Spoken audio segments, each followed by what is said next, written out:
जय श्रीमन नारायण लक्ष्मी नारायण। आप सभी भक्त सुने बृहस्पतिवार व्रत कथा। भारतवर्ष में एक प्रतापी और दानी राजा राज्य करता था। वह नित्य गरीबों और ब्राह्मणों की सहायता करता था। ये बात उसकी रानी को अच्छी नहीं लगती थी। वह न ही गरीबों को दान देती, न ही भगवान का पूजन करती थी और राजा को भी दान देने से मना किया करती थी। एक दिन राजा शिकार खेलने वन को गए हुए थे तो रानी महल में अकेली थी। उसी समय बृहस्पति देव साधु वेश में राजा के महल में भिक्षा के लिए और भिक्षा मांगी। रानी ने भिक्षा देने से इनकार किया और कहा, हे साधु महाराज, मैं तो दान पुण्य से तंग आ गई हूँ। मेरा पति सारा धन लुटाते रहते हैं। मेरी इच्छा है कि हमारा धन नष्ट हो जाए, न रहेगा बाँस न बजेगी बाँसुरी। साधु ने कहा, देवी तुम तो बड़ी विचित्र हो। धन संतान तो सभी चाहते हैं, पुत्र लक्ष्मी तो पापी के घर भी होनी चाहिए। या तुम्हारे पास अधिक धन है तो भूखों को भोजन दो, प्यासों के लिए प्याऊ बनवाओ, मुसाफिरों के लिए धर्मशालाएं खुलवाओ। जो निर्धन अपनी कुंवारी कन्याओं का विवाह नहीं कर सकते उनका विवाह करा दो। ऐसे और कई काम हैं जिनके करने से तुम्हारे यश लोक परलोक में फैलेगा। परंतु रानी पर उपदेश का कोई प्रभाव न पड़ा। वह बोली, महाराज आप मुझे कुछ न समझाएं। मैं ऐसा धन नहीं चाहती जो हर जगह बांटती फिरूं। साधु ने उत्तर दिया, तुम्हारी ऐसी इच्छा है तो तथास्तु। तुम ऐसा करना कि बृहस्पतिवार को घर लीप कर पीली मिट्टी से अपना सिर धोकर स्नान करना, भट्टी चढ़ाकर कपड़े धोना। ऐसा करने से आपका सारा धन नष्ट हो जाएगा। इतना कहकर वह साधु महाराज वहाँ से आलोक हो गया। साधु के अनुसार कई बातों को पूरा करते हुए रानी को केवल 3 बृहस्पतिवार ही बीते थे कि उसकी समस्त धन संपत्ति नष्ट हो गई। भोजन के लिए राजा का परिवार तरसने लगा। तब एक दिन राजा ने रानी से बोला, हे रानी तुम यहीं रहो, मैं दूसरे देश को जाता हूँ, क्योंकि यहाँ पर सभी लोग मुझे जानते हैं, इसलिए मैं कोई छोटा कार्य नहीं कर सकता। ऐसा कहकर राजा परदेश चला गया और वहाँ वह जंगल की लकड़ी काट कर लाता और शहर में बेचता। इस तरह वह अपना जीवन व्यतीत करने लगा। इधर राजा के परदेश जाते ही रानी और दासी दुखी रहने लगी। एक बार जब रानी और दासी को 7 दिन तक बिना भोजन के रहना पड़ा तो रानी ने अपनी दासी से कहा, हे दासी, पास के नगर में मेरी बहन रहती है, वह बड़ी धनवान है, तू उसके पास जा और कुछ ले आ ताकि थोड़ी बहुत गुजर बसर हो जाए। दासी रानी की बहन के पास गई। उस दिन गुरुवार था और रानी की बहन उस समय बृहस्पति व्रत की कथा सुन रही थी। दासी ने रानी की बहन को अपनी रानी का संदेश दिया, लेकिन रानी की बड़ी बहन ने कोई उत्तर नहीं दिया। जब दासी को रानी की बहन से कोई उत्तर नहीं मिला तो वह बहुत दुखी हुई और उसे क्रोध भी आया। दासी ने वापस आकर रानी को सारी बात बता दी। सुनकर रानी ने अपने भाग्य को कोसा। उधर रानी की बहन ने सोचा कि मेरी बहन आई थी परंतु मैंने उससे नहीं बोली, इससे वह बहुत दुखी हुई होगी। कथा सुनकर और पूजन समाप्त करके वह अपनी बहन के पास गई। कहने लगी, है बहन, मैं बृहस्पतिवार का व्रत कर रही थी। तुम्हारी दासी मेरे घर आई थी परंतु जब तक कथा होती है तब तक ना उठते हैं और ना ही बोलते हैं, इसलिए मैं नहीं बोली। कहो दासी क्यों गई थी? रानी बोली, बहन तुमसे क्या छिपाऊं, हमारे घर में खाने तक को अनाज नहीं था। ऐसा कहकर रानी की आंखें भर आईं। उसने दासी समेत पिछले 7 दिनों से भूखे रहने तक की बात कही, अपनी बहन को विस्तार पूर्वक सुना दी। रानी की बहन बोली, देखो बहन, भगवान बृहस्पति देव सबकी मनोकामना पूर्ण करते हैं। शायद तुम्हारे घर में अनाज रखा हो। पहले तो रानी को विश्वास नहीं हुआ। वह बहन के आग्रह करने पर उसने अपनी दासी को अंदर भेजा तो उसे सचमुच अनाज से भरा एक घड़ा मिल गया। ये देखकर दासी को बड़ी हैरानी हुई।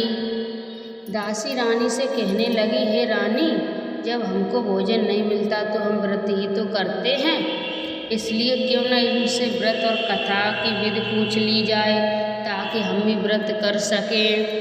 तब रानी ने अपनी बहन से विस्तार पूर्वक व्रत के बारे में पूछा। उसकी बहन ने बताया, बृहस्पतिवार के व्रत में चने की दाल और मुनक्काब से विष्णु भगवान का केले की जड़ में पूजन करें तथा दीपक जलाएं, व्रत कथा सुने और पीला भोजन ही करें।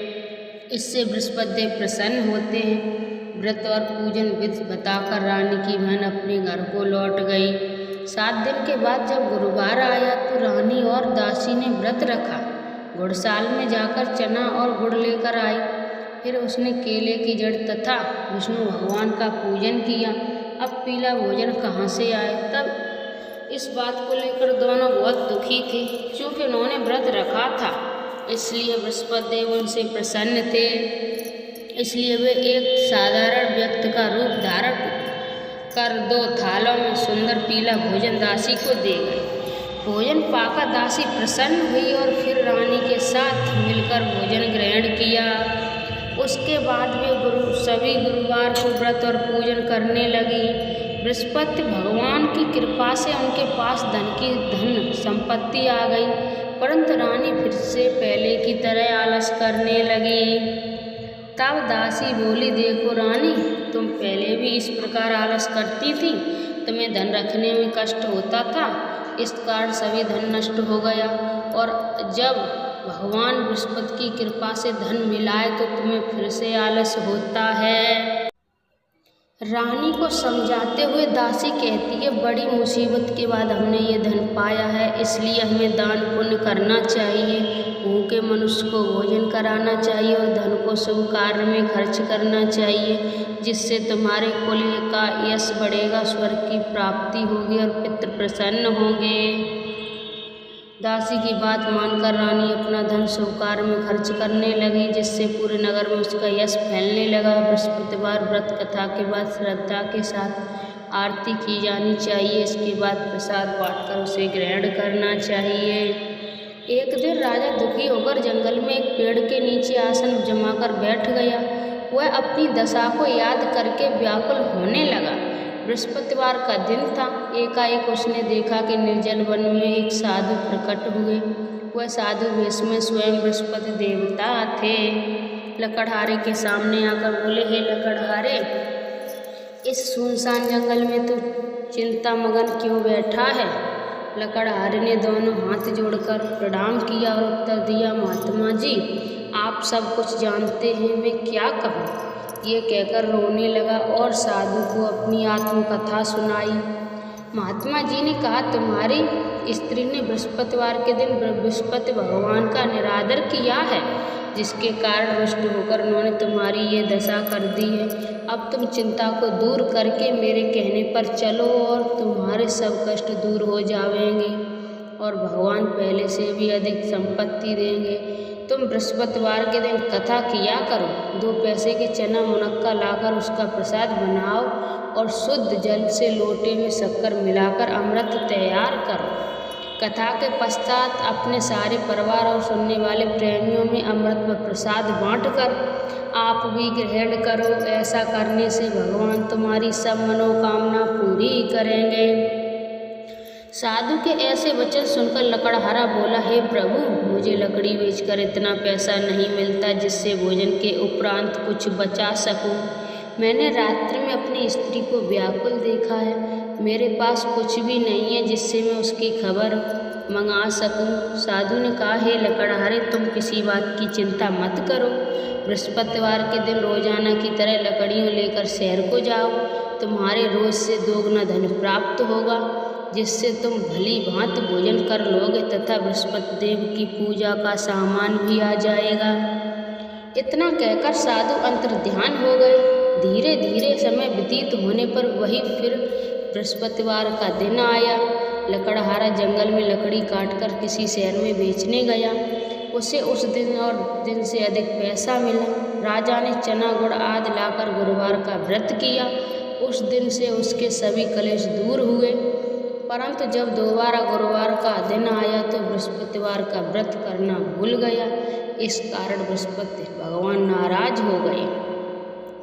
उस दिन उस नगर के राजा ने विशाल यज्ञ का आयोजन किया तथा शहर में ये घोषणा करा दी कि कोई भी मनुष्य अपने घर में भोजन न बनावे, न आग जलावे। समस्त जनता मेरे यहाँ भोजन करने आवे। इस आज्ञा को जो न मानेगा उसे फांसी की सजा दी जाएगी। इस तरह की घोषणा संपूर्ण नगर में करवा दी गई। राजा की आज्ञा अनुसार शहर के सभी लोग भोजन करने गए, लेकिन लकड़हारा कुछ देर से पहुंचा, इसलिए राजा अपनों साथ घर ले गए और ले जाकर भोजन करा रहे थे तो रानी ने दृष्टि उस खुटी पर पड़ी जिस पर उसका हार लटका हुआ था। वह वहाँ को दिखाई नहीं दिया। रानी ने निश्चय किया कि मेरा हार इस मनुष्य ने चुरा लिया है। उसी समय सिपाही को बुलाकर उसको कारागार में डलवा दिया। जब लकड़हारा कारागार में पड़ गया और बहुत दुखी होकर विचार करने लगा कि न जाने कौन से पूर्व जन्म कर्म से मुझे ये दुख प्राप्त हुआ है, और उसी साधु को याद करने लगा जो कि जंगल में मिला था। उसी समय तत्काल बृहस्पति देव साधु के रूप में प्रकट हुए और उसकी दशा को देखकर कहने लगे, अरे मूर्ख, तूने बृहस्पतिवार की कथा नहीं करी, इस कारण तुझे दुख प्राप्त हुआ है। अब चिंता मत कर, बृहस्पतिवार के दिन कारागार के दरवाजे पर 4 पैसे पड़े मिलेंगे, उनसे तू बृहस्पति देव की पूजा करना, तेरे सभी कष्ट दूर हो जाएंगे।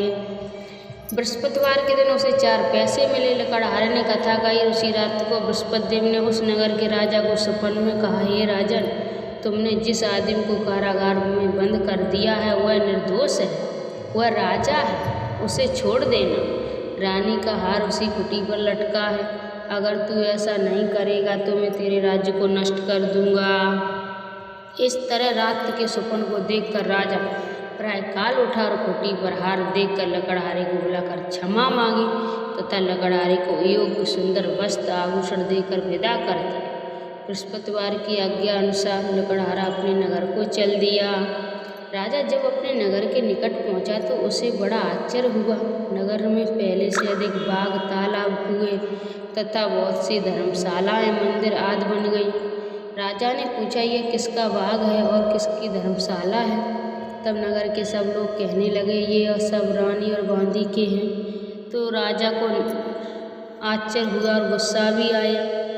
जब रानी ने ये खबर सुनी तो राजा आ रहे हैं तो उन्होंने बांदी से कहा कि हे दासी, देख राजा हमको कितनी बुरी हालत में छोड़ गए थे। हमारी ये ऐसी हालत देखकर वह लौट ना जाएं, इसलिए तू दरवाजे पर खड़ी हो जा। आज्ञा अनुसार दासी दरवाजे पर खड़ी हो गई। राजा आए तो उन्हें अपने साथ लिवा लाए। तब राजा ने क्रोध करके अपनी रानी से पूछा कि धन तुम्हें कैसे प्राप्त हुआ?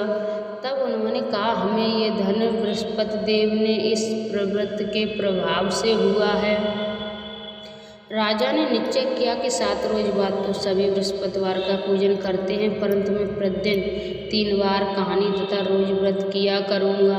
अब हर समय राजा के दुपट्टे में चने की दाल बंधी रहती तथा 3 बार कहानी कहता। एक रोज राजा ने विचार किया कि चलो अपनी बहन के यहाँ हो आवे। इस तरह निश्चय कर राजा घोड़े पर सवार और अपनी बहन के यहाँ चलने लगा। मार्ग में उसने देखा कि कुछ आदमी एक मुर्दे को लिए जा रहे हैं। उन्हें रोककर राजा ने लगा, अरे भाइयों, मेरी बृहस्पतिवार की कथा सुन लो। वे बोले, लो, हमारा तो आदमी मर गया है, इसको अपनी कथा की पड़ी है। परंतु कुछ आदमी बोले, अच्छा कहो, हम तुम्हारी कथा भी सुनेंगे। राजा ने दान निकाली और जब कथा आदि हुई तो मुर्दा हिलने लग गया, और जब कथा समाप्त हो गई तो राम राम करके मनुष्य उठकर खड़ा हो गया। आगे मार्ग में उसे एक किसान खेत में हल चलाता मिला।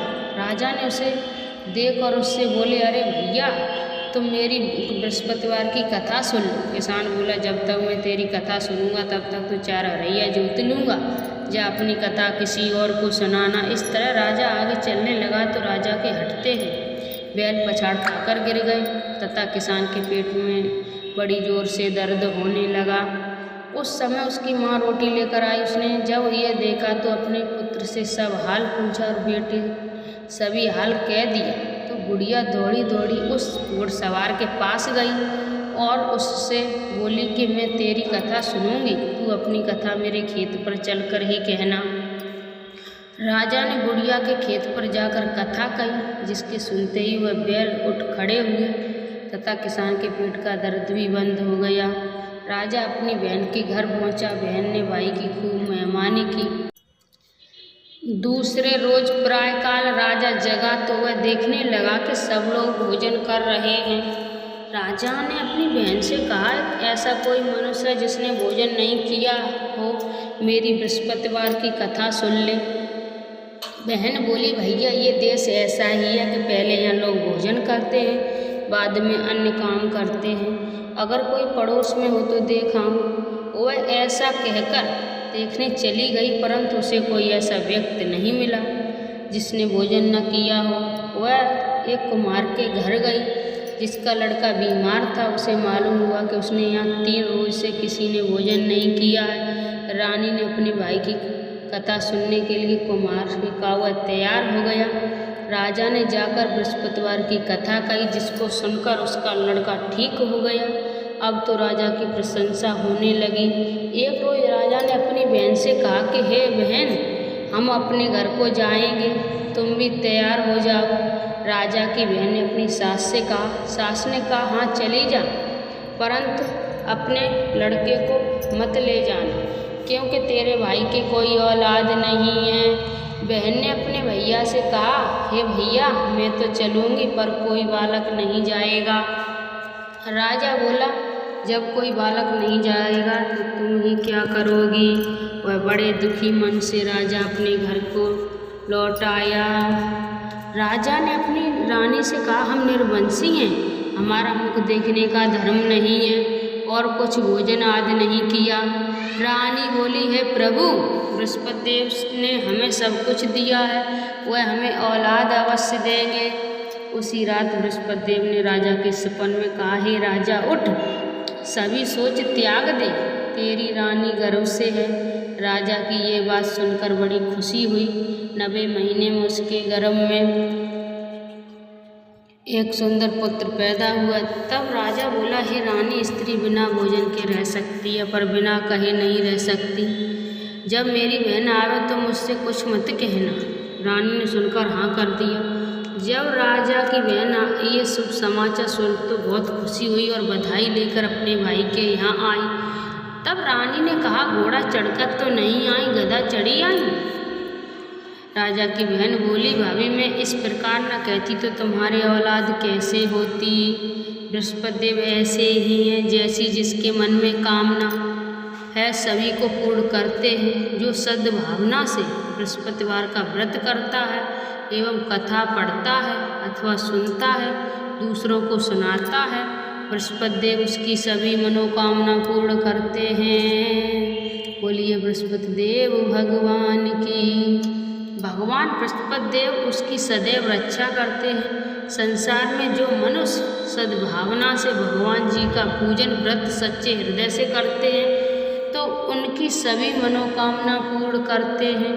जैसी सच्ची भावना से रानी और राजा ने उनकी कथा का गुणगान किया तो उनकी सभी इच्छाएं बृहस्पति देव जी ने पूर्ण की। इसलिए पूर्ण कथा सुनने के बाद प्रसाद लेकर जाना चाहिए। हृदय से उनका मनन करते हुए जयकारा बोलना चाहिए।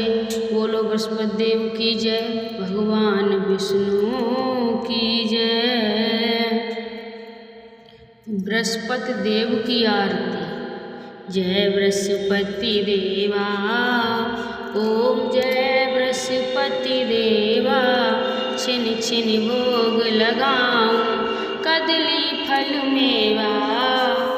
ओम जय बृहस्पति देवा, तुम पूर्ण परमात्मा तुम अंतर्यामी। जगत पिता जगदीश्वर तुम सबके स्वामी। जय शिव ओंकारा, चरणामृत निज निर्मल सब पातक हरता। सकल मनोरथ दायक कृपा करो भरता। जय बृहस्पति देवा, तन मन धन अर्पण कर जो जन शरण पड़े। प्रभु प्रकट तब होकर आकर द्वार खड़े। जय बृहस्पति देवा, दीन दया दयानिधि भक्तन हितकारी। पाप दोष सब हरता भवबंधन हारी। जय शिव ओम का जय बृहस्पति देवा सकल मनोरथ दायक सब संशय हारो। विषय विकार मिटाओ संतन सुखकारी। जय बृहस्पति देवा जो कोई आरती तेरी प्रेम सहित गावे। जेठानंद आनंद कर सो निश्चय पावे। जय बृहस्पति देवा जय बृहस्पति देवा। सब बोलो भगवान विष्णु की जय। बोलो बृहस्पति देव भगवान की जय। आप सभी भक्तों को मैंने बृहस्पतिवार व्रत कथा सुनाई और आरती सुनाई, उसमें मैंने कुछ गलत बोला हो तो आप सभी भक्त मुझे माफ़ करें। इस वीडियो को आप सभी भक्त ज़्यादा से ज़्यादा जरूर शेयर करें, लाइक शेयर सब्सक्राइब जरूर करें। जय श्रीमन नारायण।